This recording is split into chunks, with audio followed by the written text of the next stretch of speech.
विश्वविद्यालय में आयोजित गोमती पुस्तक महोत्सव का उद्घाटन समारोह में मुख्यमंत्री योगी आदित्यनाथ शामिल हुए और इस दौरान वो क्या कुछ कह रहे, सीधे सुनवाते हैं। और इस पुस्तक मेले में आने वाले पुस्तक प्रेमियों के महाकुंभ को देखने का अवसर प्राप्त होगा। और मैं तो चाहता हूं कि इस अवसर पर लखनऊ विश्वविद्यालय में जो छात्र हैं, 20,000 छात्र हैं, 20,000 छात्र में हर छात्र कम से कम एक पुस्तक तो जरूर यहां से खरीद करके लेके जाए, कैसे भी पुस्तक हो। याद रखना, भारतीय मनीषा की जो अवधारणा है ज्ञान की, वो बहुत विराट है।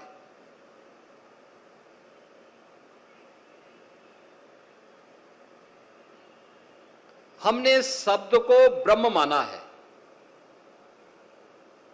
भारतीय मनीषा ने शब्द को ब्रह्म माना है और ब्रह्म ही सत्य है, यह भी हमने माना है। और इसीलिए यह भारतीय ऋषि कहता है कि विचार कभी मरते नहीं, ब्रह्म से उत्पन्न विचार कभी सचमुच समाप्त नहीं हो सकते। हमारा सबसे सही साथी कोई है तो वह है अच्छी पुस्तकें। और जो बोला गया यहां पर अभी, नेशनल बुक ट्रस्ट के अध्यक्ष प्रोफेसर मराठे जी ने जो बातें यहां पर कही कि हमें सामूहिक रूप से पढ़ने की आदत डालनी चाहिए। और मैं तो आज के युवाओं से कहूंगा कि 5 घंटे 6 घंटे स्मार्टफोन पर देने की बजाय केवल 1 घंटा रचनात्मक पुस्तक पढ़ लेंगे तो जीवन का कल्याण हो जाएगा।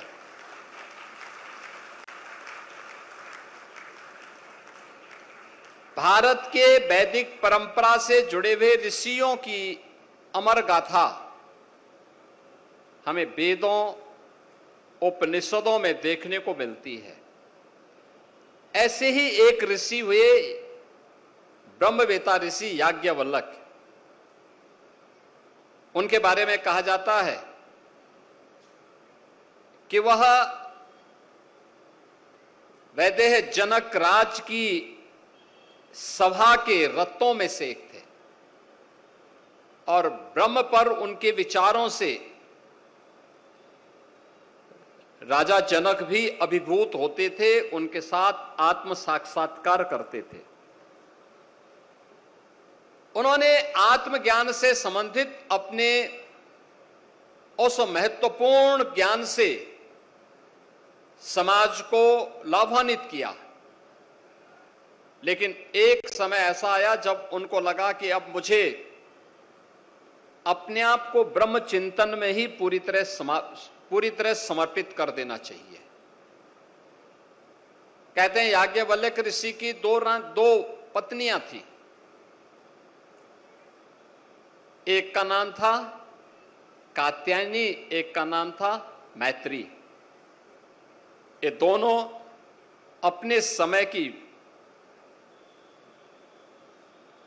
ब्रह्मवादिनी थी। मैत्री और गार्गी का नाम तो कौन ऐसा भारतीय होगा जिसने न सुना हो। हर भारतीय के मन में उनके प्रति आदर का भाव होता है। जब भी हम आत्म तत्व की बात करते हैं तो गार्गी और मैत्री की चर्चा जरूर होती है। कहते हैं कि उन्होंने कहा कि वे मेरे पास जो भी संपत्ति है मैं अपनी दोनों पत्नियों को दे करके और पूरी तरीके से अब इससे मुक्त होकर के ब्रह्म चिंतन के लिए अपने आप को समर्पित कर रहा हूं। उन्होंने अपनी पूरी संपत्ति को 2 भागों में विभाजित किया। कात्यायनी को दिया, वो खुश हो गई।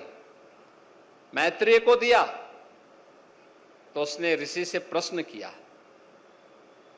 उसने कहा कि ऐसा क्या है कि आप ये संपत्ति हमें समर्पित करके और कौन सा ऐसा तत्व है उसको ढूंढने के लिए जा रहे हैं।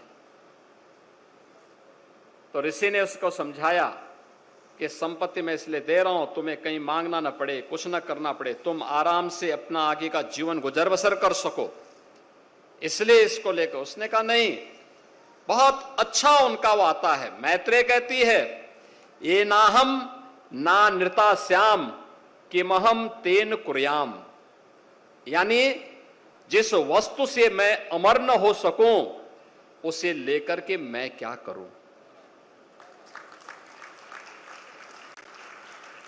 यानी जिस वस्तु से मैं अमर न हो सकूं उसको लेकर के मैं क्या करूं। इसका मतलब ये जो धन धान्य आप मुझे दे रहे हैं इसके मालिक तो आप हैं, आप मुझे दे रहे हैं, इसका मतलब आप इस मानते हैं कि ये शाश्वत नहीं है, ये नश्वर है, तो फिर ये मुझे क्यों सौंप रहे हैं। मैं भी उस शाश्वत तत्व को प्राप्त करने के लिए आपके साथ ही चलूंगे। और वह शाश्वत चिंतन कोई दे सकता है, हमारी पुस्तकें दे सकती हैं, पुस्तकें दे सकती हैं। और इसीलिए प्रधानमंत्री जी ने कहा था कि when citizen reads the country leads, यानी जब लोग पढ़ते हैं तो राष्ट्र आगे बढ़ता है।